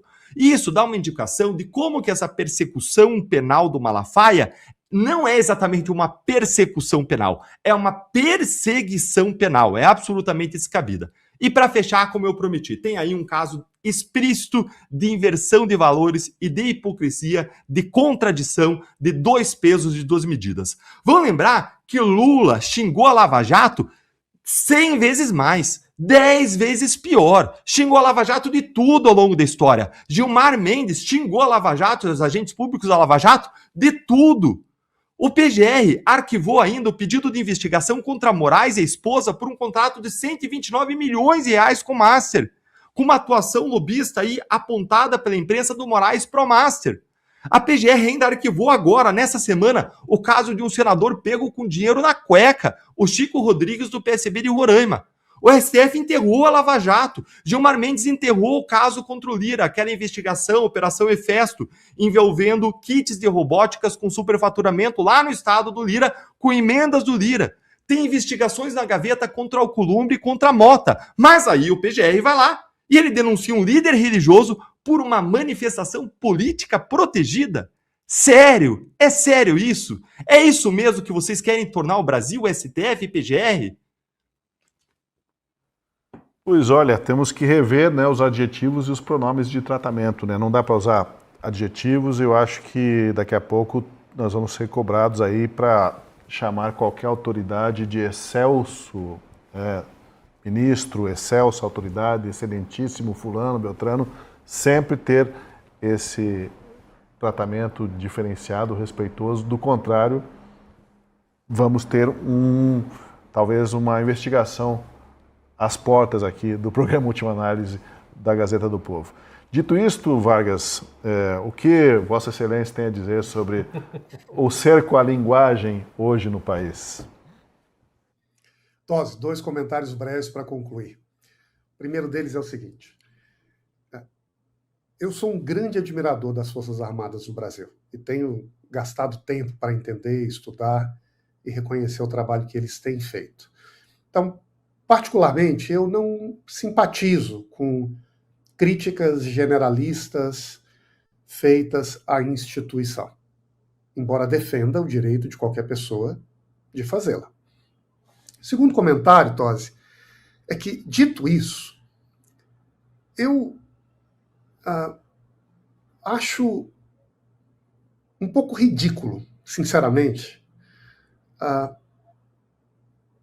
um debate dessa natureza sobre as Forças Armadas no Brasil. Nós estamos falando de pessoas que abrem mão, que restringem não apenas um conjunto particular dos seus direitos para cumprir uma função pública, mas que abrem mão da própria vida para colocar em primeiro plano a segurança de um país. E por isso mesmo são pessoas que, ao longo da sua trajetória, precisam estar dispostos a uma formação da mais alta exigência física e psicológica. Afinal de contas, o que está em jogo é a preparação para a guerra, em que a morte é algo, parte do processo em que essas pessoas devem estar preparadas para conviver. E, de repente, nós vamos discutir uma ofensa pelo uso de um termo genérico de frouxo contra essa instituição e agora nós precisamos defendê-la contra um pastor relevante que acusa a instituição de frouxo. Eu acho, sinceramente, Tosi, que se o PGR e se o Supremo querem com isso proteger a moral de uma instituição, de um general que se sentiu ofendido, o que ele está fazendo é o contrário, sinalizando ao público que agora a gente tem umas forças armadas woke no Brasil. Não é por aí, sinceramente. Forças Armadas Dodói, né, Scorsin? Bom, muito obrigado mais uma vez pelo alto nível do debate. Valeu, Deltan Dallagnol, Daniel Vargas, Francisco Scorsin. E o agradecimento especial a você que acompanha sempre a Última Análise da Gazeta do Povo e o convite para ser assinante, para apoiar o nosso jornalismo independente. R$1 por 6 meses e você tem acesso a todo o conteúdo diferenciado da Gazeta. Aproveite, seja um assinante e apoie este projeto. E muito obrigado pela sua audiência e a gente se vê no Última Análise no canal da Gazeta.